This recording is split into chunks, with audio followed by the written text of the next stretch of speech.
Hey guys, today we're going to take a look at one of the last computers Apple ever made with a PowerPC processor, the PowerMac G5. So without further ado, let's get to it.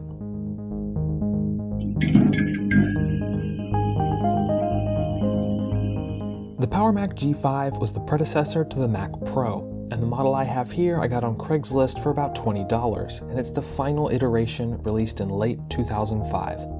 It features a 2.3 GHz dual-core PowerPC 970MP processor, 512 MB of RAM, an NVIDIA GeForce 6600 GPU, and a 120 GB SSD installed by yours truly.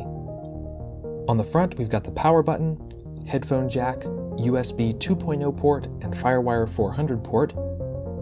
And on the back, we've got the power plug. It uses some non-standard power connector that I've never really seen before, so if you buy one, make sure to get the power cord with it. 3 more USB 2.0 ports, audio line in and out, optical audio in and out, FireWire 400 and 800, and 2 gigabit Ethernet ports. This computer really does remind me of my old Mac Pro. Aside from the placement of the ports and the missing optical drive, there really isn't much externally to tell them apart. They even have the same door padlock mechanism.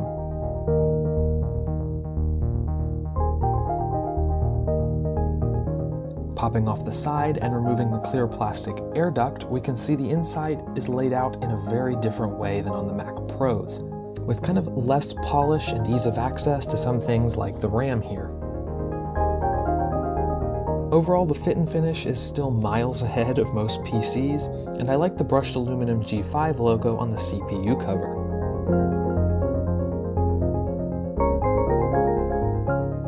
I may be the first one to actually ever open this particular computer because it still has all of the protective cellophane on the inside. When I bought this, it actually came with the 20-inch Apple Cinema display. Now, it's not in the greatest of shape, but it does work, and it's actually a pretty nice display. The resolution is 1680 by 1050, and on the back you've got a 2-port USB and FireWire 400 hub.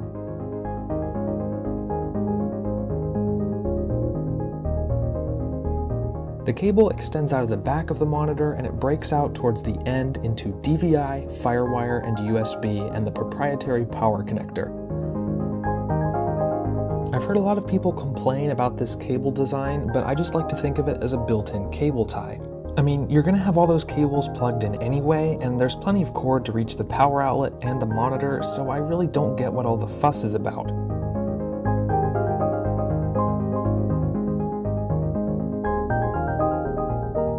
The mouse and keyboard are almost the same as the ones that came with my eMac, and my opinion remains unchanged. They get the job done, but they don't do the job well.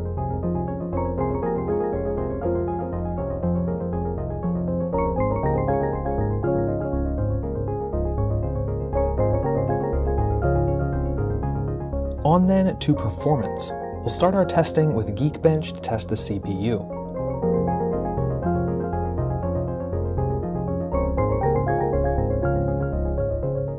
And we get a whopping score of 2197, making this the 3rd fastest PowerPC Mac Apple ever made, and putting its performance on par with an early Core 2 Duo.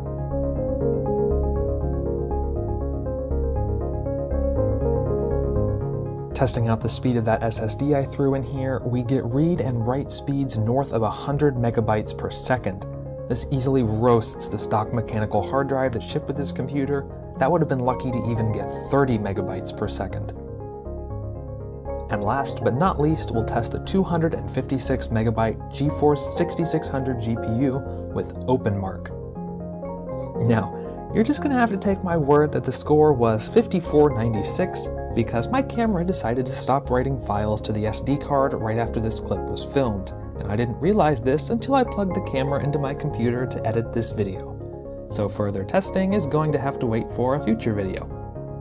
At the end of the day, this computer was the swan song of the PowerPC era. It's impressive just how powerful it was for its time, and I am really looking forward to making a lot more videos about this computer in the coming weeks. As always, thank you guys so much for watching, Don't forget to hit that like button on the way out and consider subscribing so you don't miss out on any future videos. I'll see you guys next time.